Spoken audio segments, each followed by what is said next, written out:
ஓம் சக்தி. ஓம் சக்தி. ஓம் சக்தி. உன் கையில் ஒரு பொருளை நீயாக மனம் வைத்தால்தான் பங்கிட்டு கொடுக்க முடியும்.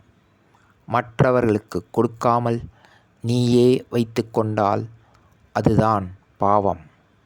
கொட்டி கொட்டி தர்மம் செய்தால்தான் உங்கள் வாழ்க்கை கெட்டியாக இருக்கும்.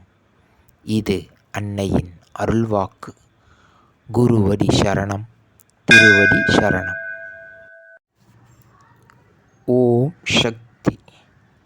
சக்திகளே, உங்களுடைய கருத்துக்கள் மற்றும் அனுபவங்களை கீழ்காணும் மின்னஞ்சல் முகவரிக்கு வீடியோ வடிவிலோ ஆடியோ வடிவிலோ எங்களுக்கு அனுப்பவும்.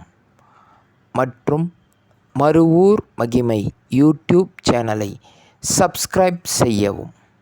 ஓம் சக்தி.